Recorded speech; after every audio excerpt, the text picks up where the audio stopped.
Video உங்களுக்கு பிடிச்சிருந்தா like பண்ணுங்க, ஷேர் பண்ணுங்க, கமெண்ட் பண்ணுங்க.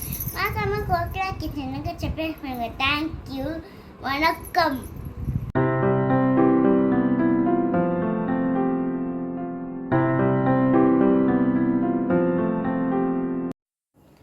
Hello hi, welcome to Kokila's kitchen. இன்றைக்கி நம்ம கிச்சனில் ஒரு சிம்பிளான முட்டை கிரேவி தான் பார்க்க போகிறோம். ஃபஸ்ட்டு நான் என்ன பண்ணுறேன்னா தக்காளி, பச்சை மிளகாய் இது ரெண்டுத்தையும் மிக்சியில் நல்லா நைஸாக அரைச்சி எடுத்துகிட்டு வந்துடுறேன். இப்போ அடுப்பில் வானல் வச்சாச்சு. வானல் நல்லா சூடாகட்டும். இப்போ அடுப்பில் வானல் வச்சாச்சு. வானல் வச்சுட்டு ஒரு ஸ்பூன் அளவு எண்ணெய் சேர்த்துருக்கேன். இப்போது பட்டை, கிராம்பு, ஏலக்காய், கொஞ்சமாக சீரகம் இது எல்லாத்தையும் சேர்த்து இது இப்போ பொரியட்டும். பொரிஞ்சதும் நம்ம வெட்டி வச்சுருக்க பெரிய வெங்காயம் இப்போ நல்லா வதங்கிடுச்சு. ஒரு ஸ்பூன் அளவு இஞ்சி பூண்டு பேஸ்ட்டு சேர்த்துக்கலாம்.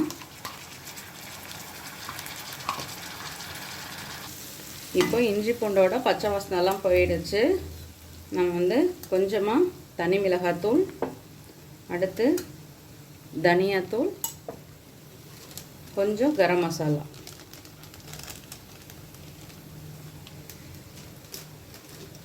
இதெல்லாம் சேர்த்து அப்படியே நல்லா மிக்ஸ் பண்ணிக்கலாம்.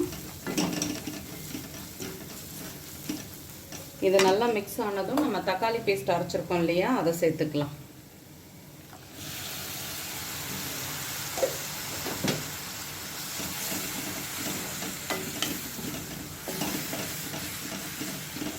இப்போது கிரேவிக்கு தேவையான அளவு உப்பு சேர்த்துக்கலாம்.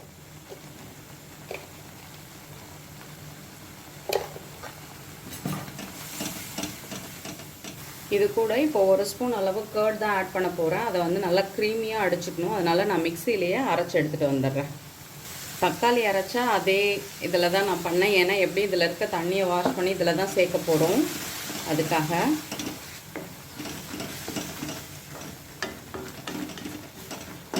இப்போ கொஞ்சமாக தண்ணி ஆட் பண்ணிக்கலாம்.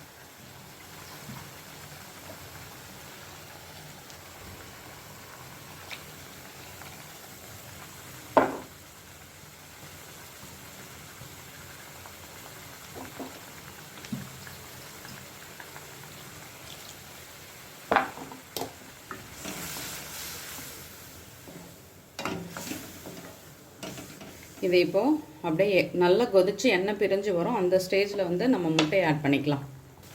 இப்போது கிரேவி நல்லா திக்காயிட்டு வருது. இது கூட இப்போ நம்ம கொஞ்சமாக திக்காயிட்டு வருது. இது கூட கொஞ்சமாக நான் கசூரி மேத்தி தான் ஆட் பண்ணுறேன். நான் ஒரு 2 முட்டையை வேக வச்சு எடுத்திருக்கேன். அந்த முட்டையை இப்போ ஹாஃபாக கட் பண்ணி இதில் சேர்த்துக்க போகிறேன். அவ்வளோதான், நம்ம கிரேவி முடிய போகுது. ரொம்ப சிம்பிளாக இருக்கும், ஆனால் டேஸ்ட்டு சூப்பராக இருக்கும். ஹெவி மசாலாலாம் எதுவுமே கிடையாது. ரொம்ப லைட்டாக தான் யூஸ் பண்ணியிருக்கிறது. அதனால் நல்லாயிருக்கும் சாப்பிட்றதுக்கு.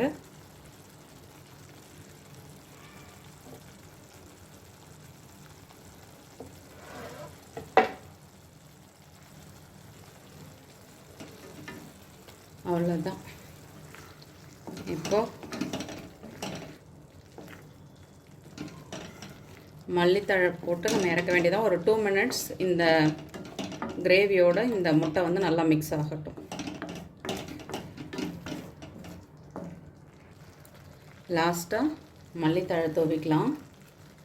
கிரேவி இப்போ ரெடி ஆயிடுச்சு. பிளேட்டில் மாற்றிட்டு பார்க்கலாம்.